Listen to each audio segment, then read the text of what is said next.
بسم اللہ الرحمن الرحیم۔ یہ کہانی ایک ایسی عورت کی جس نے اپنی پوری جوانی گناہ کی گلیوں میں کھو دی۔ لوگ اسے بری نظر سے دیکھتے، مگر ایک دن ایسا آیا جب اللہ نے اس کے دل کو چھو لیا اور پھر اس کے آنسوؤں نے اس کی تقدیر بدل دی۔ یہ صرف ایک کہانی نہیں ہے، یہ ہے توبہ کی طاقت اور اللہ کی رحمت کی زندہ مثال۔ کئی سو سال پہلے کی بات ہے، ملک شام کے ایک شہر میں ایک مشہور طوائف رہتی تھی۔ اس کا نام تھا زینہ۔ زینہ بہت خوبصورت تھی، لوگ دور دور سے اسے دیکھنے آتے۔ وہ مسکراتی، سجتی اور دنیا کی ضرورتوں اور پیسوں کے خاطر گناہ کرتی۔ شہر میں اس کے نام کے چرچے تھے، مگر اچھائی کے لیے نہیں، گناہ کے لیے۔ ایک رات جس نے سب کچھ بدل دیا۔ ایک رات جب ہر طرف سناٹا تھا، زینہ کھڑکی کے پاس بیٹھی تھی۔ چاندنی اس کے چہرے پر پڑ رہی تھی، مگر اس کا دل اندر سے بالکل خالی تھا۔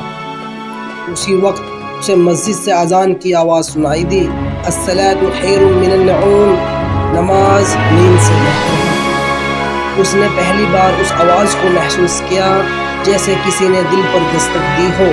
اگلے دن اس نے ایک بچے کو قرآن پڑھتے سنا۔ زینہ رو پڑی، وہ زمین پر گر گئی اور کہنے لگی، اے اللہ، کیا میری جیسی عورت کو بھی معاف کر دے گا تو؟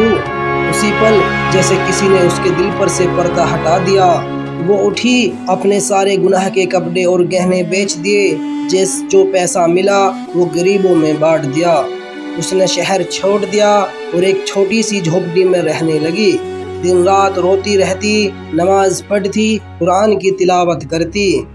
سالوں بیت گئے، ایک دن وہ سج رہی تھی، مگر اب اللہ کی ملاقات کے لیے وہ مسکرا رہی تھی اور کہہ رہی تھی، اے رب، اب مجھے بلا لے، میں نے تجھے پا لیا ہے۔ اسی دن زینہ کی موت ہو گئی۔ اس کے چہرے پر سکون کی مسکان تھی۔ لوگ کہتے ہیں اس کے جنازے میں وہ بھی لوگ شامل ہوئے جو اسے کبھی گنہگار سمجھتے تھے۔ اس کہانی سے ہمیں سبق یہ ملتا ہے، کوئی بھی انسان اتنا گناہگار نہیں ہوتا کہ اللہ اسے معاف نہ کر سکے، لیکن شرط یہ ہے کہ دل سے توبہ کرو اور پھر دیکھو اللہ کی رحمت کیسے زندگی بدل دیتی ہے۔